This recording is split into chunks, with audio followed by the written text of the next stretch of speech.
किसी फीमेल की योनि का पानी या ये कह लो किसी महिला की योनि का पानी पीना चाहिए या नहीं, ये कितना सेफ है कितना नहीं। बहुत से लोगों का ये सवाल है जो कि कंटिन्यू मुझसे पूछा जा रहा है और ये सवाल कमेंट सेक्शन में तब से ज्यादा आने लग गया है जब से मैंने ओरल सेक्स के ऊपर वीडियो बनाया था। तो इससे देखो ये बात तो साफ हो गई है कि ओरल सेक्स को चाहने वाले, ओरल सेक्स को करने वाले, वजाइना को लिक करने वाले लोगों की संख्या कितनी है। कितने लोग इसे पसंद करते हैं और जानना चाहते हैं कि अगर हम ओरल सेक्स करते हैं और योनि का पानी अगर हम पी लें तो कोई दिक्कत तो नहीं है। तो आपको आपके सवाल का जवाब मिलने वाला है इस वीडियो में, लास्ट तक बने रहिएगा। तो देखो, सबसे पहले आप इस चीज को समझिए कि आप चाहे अपनी मर्जी से उसकी योनि का पानी पिए या ना पिए, जब आप अपने पार्टनर को लिक करोगे वजाइना उसकी, उसे प्लेजर फील होगा ही होगा, वो आनंदित होगी क्योंकि वो उसका पावर हाउस है। 8000 से भी ज्यादा नर्व्स का बंडल होता है वहां पे। तो जब आप उसकी क्लिट को प्ले करोगे, अपनी टंग से उसको लिक करोगे, तो उसको सेंसिटिविटी फील होगी ही होगी और उसकी वजाइना में से फ्लूइड निकलेगा ही निकलेगा। अब वहां पर कोई घंटी, कोई बजर, कोई अलार्म सिस्टम तो नहीं है ना जो एकदम से बजे कि हाँ भी फ्लूइड निकलने वाला है और आप हट जाओ। तो आप भी मदमस्त होके लगे हुए और जो वाइफ है वो भी दूसरी दुनिया में पहुंच चुकी है। पानी है योनि में से निकलेगा ही निकलेगा और आपके मुंह में वो थोड़ा बहुत जाएगा ही जाएगा। इस चीज से आप बच नहीं सकते। ये बिल्कुल वैसी ही चीज है जैसे कोई फीमेल अपने मेल पार्टनर का ओरल सेक्स करती है, उसके पीनस को लिक करती है, सक करती है और जाने अनजाने में उसका जो फ्लूइड होता है मुंह में चला जाता है। तो इस चीज से आप बच नहीं सकते, फिर वो चाहे मेल हो या फिर फीमेल। अब बात आती है कि अगर योनि का पानी मुंह में चला जाए या कोई खुद से पी ले, उसका मन है जिसे पीना चाहता है, तो इसके क्या फायदे और क्या नुकसान। तो देखो, इसके ना तो कोई फायदे हैं और ना ही कोई नुकसान।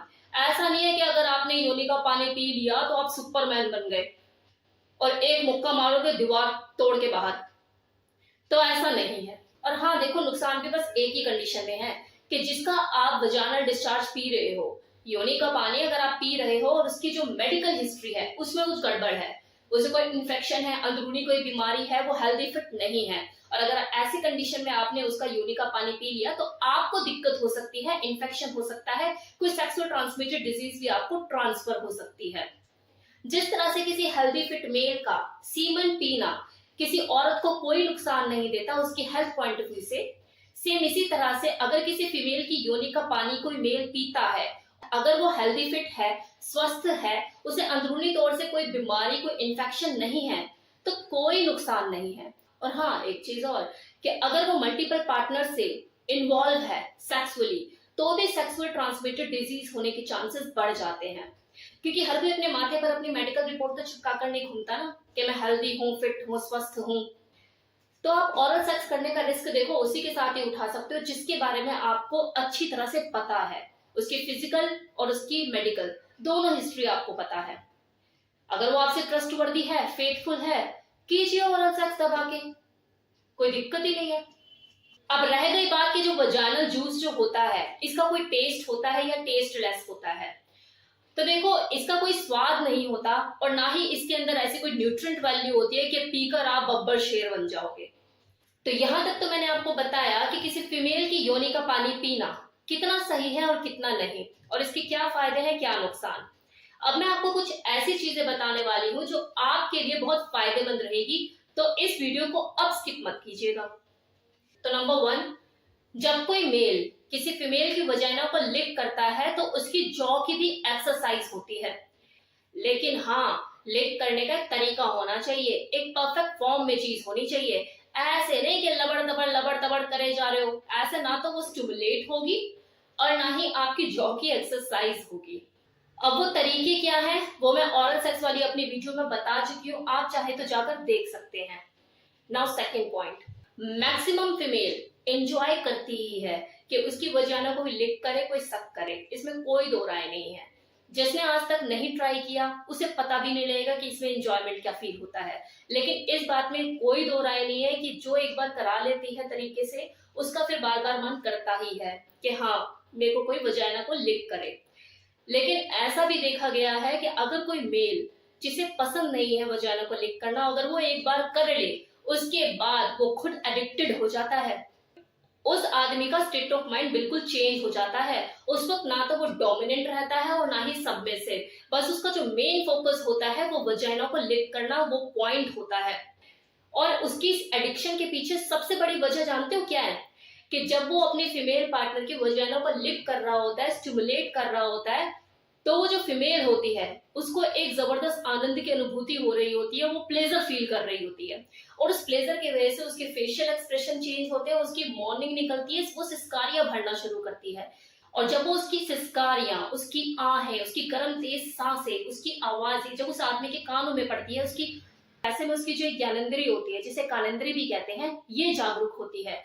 और जब वो उसके फेस के बदलते हुए हाव भाव, जो उसके फेशियल एक्सप्रेशन होता है, जब वो देखता है, तो इसकी जो दूसरी ज्ञानेंद्री होती है, आंख, ये भी एक्टिव हो जाती है। जिसकी वजह से जब वो फील करता है इन सब चीजों को, तो उसके बॉडी के अंदर एक अजीब सी सेंसेशन होती है। और उसके जो पीनस होता है, उसका जो जेनिटल होता है, उसमें एक हार्ड इरेक्शन वो फील करता है। और उसकी जो बॉडी है एक्टिव मोड में आ जाती है सेक्सुअली एक्ट परफॉर्म करने के लिए। उस फीमेल की सिस्कारियां, उसकी मॉर्निंग एक तरह से उस आदमी के लिए वाइग्रा का काम करती है। ऑरल सेक्स किसी फीमेल की मेंटल हेल्थ के लिए भी बहुत फायदेमंद होता है। कैसे? तो देखो, सबसे पहला बेनिफिट तो यही होता है कि ऑरल सेक्स के दौरान उस फीमेल को संपूर्ण सेटिस्फैक्शन मिलता है, प्लेजर फील होता है, जिसकी वजह से वो ऑर्गेज्म पर जल्दी पहुंच पाती है।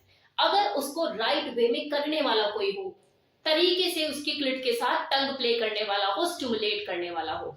दूसरा बेनिफिट, एक संपूर्ण सेटिस्फैक्शन मिल जाने के बाद उसके अंदर एक पॉजिटिव फीलिंग आती है, माइंड भी रिलैक्स होता है और एक अप्रिसिएशन की फीलिंग उसके अंदर जागती है अपने पार्टनर के लिए। उस वक्त उसके अंदर ये भावना जन्म ले लेती है कि मेरे पार्टनर ने कितना कुछ किया मेरे लिए।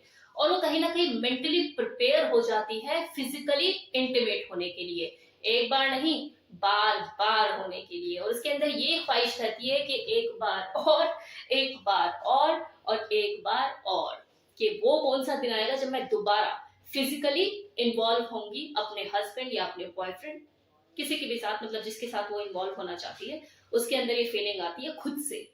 अब लास्ट में एक $1 मिलियन वाली बात करने वाली हूँ, ध्यान दीजिएगा। कभी भी किसी औरत की जरूरत मत बनो, हमेशा उसकी ख्वाहिश बनने की कोशिश करो। क्योंकि जरूरत तो देखो पूरी हो ही जाती है ना, ख्वाहिश ही पूरी नहीं हो पाती। अगली 10 के साथ कर भी लेना अपनी जिंदगी में, तब भी यही बोले यार उसकी बात कुछ अलग ही थी, पता नहीं ऐसा मेरी जिंदगी में कभी कुछ होगा भी या नहीं। आपको पल पल याद करे, तो उसका ये सोचना कि पता नहीं ऐसा कभी होगा या नहीं, ख्वाहिश बन गए हो आप उसकी। और वो जो 10 लोग आए गए वो सिर्फ जरूरत थी। तो कैसा लगा है वीडियो, बताना मत भूलिएगा। Thank you so much.